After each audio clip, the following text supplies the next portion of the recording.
tous ravis de vous retrouver. Bonjour Nicole. Bonjour Maria. Bonjour à tous. Bonjour à vous tous.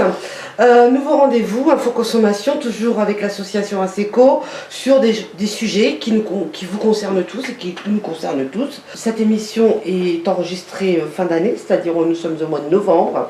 Et qui dit mois de novembre, pour beaucoup, pour tout le monde, on parle de trêve hivernale. On est rentré dans la trêve hivernale. Qu'est-ce que c'est la trêve hivernale? Eh bien, c'est les mesures d'expulsion. Elles sont stoppées du 1er novembre au 31 mars. D'accord. Quelquefois, il y a une prolongation, mais il ne faut jamais compter dessus. C'est-à-dire que le 31 mars, la procédure se remet en route. D'accord. Sauf cas exceptionnel, éventuellement, si vraiment il fait très froid. Voilà. Alors, la trêve hivernale, c'est quand même quelque chose, c'est un article de loi qui prévoit qu'un locataire ne peut pas se faire expulser de son logement, même si une mesure d'expulsion a été prononcée ou à son encontre par la justice. Cette règle du droit au logement. Alors, il y a quand même des choses, parce que la loi, il y a des lois, et il y a une loi qui s'appelle la loi Allure. Oui, qu'est-ce qu'elle la loi Allure. Elle dit bien des choses, la loi Allure. Les squatteurs sont également protégés par la trêve hivernale, mais le juge peut toutefois leur supprimer le bénéfice de ce sursis. Ça fait partie de l'article L 412-6 du Code des procédures civiles d'exécution. La trêve hivernale peut également suspendre les coupures de gaz, d'électricité en cas de facture impayée. Ça, c'est important. C'est-à-dire que vous aurez bien sûr des réductions de, comment on appelle ça, des réductions de densité de courant ou de choses comme ça. Mais en fait, on te laisse le minimum. Voilà, on laisse le minimum de manière à ne pas couper le gaz et l'électricité. Couper le gaz, ça veut dire qu'on ne peut plus faire de cuisine.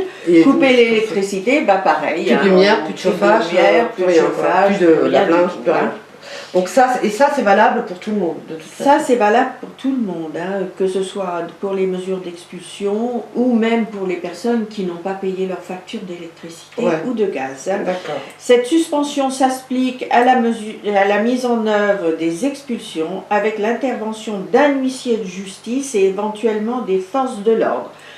En revanche, un propriétaire peut tout à fait entamer les démarches de la procédure d'expulsion pendant cette période, puis attendre la fin de la trêve hivernale pour la faire exécuter. D'accord, c'est-à-dire que le propriétaire, vous êtes propriétaire chez un bailleur social ou un privé, il peut très bien engager les démarches de mesures d'expulsion.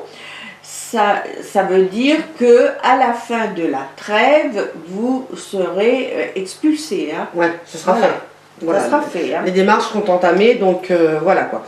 Alors, la trêve hivernale, tu disais, en général, elle démarre le 1er novembre. Oui. Voilà. Alors, on le disait tout à l'heure, parfois, vraiment, quand il y a une saison très froide, ça peut être prolongé, mais en général, c'est une durée de combien? C'est une durée de 5 mois.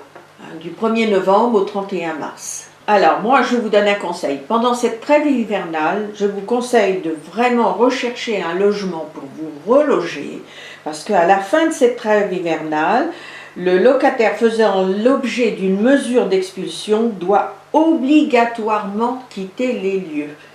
À défaut, une procédure d'expulsion peut être engagée à son encontre passé le 31 mars. Et là, vous voyez arriver un huissier, la force de l'ordre public, un camion de déménagement pour votre expulsion.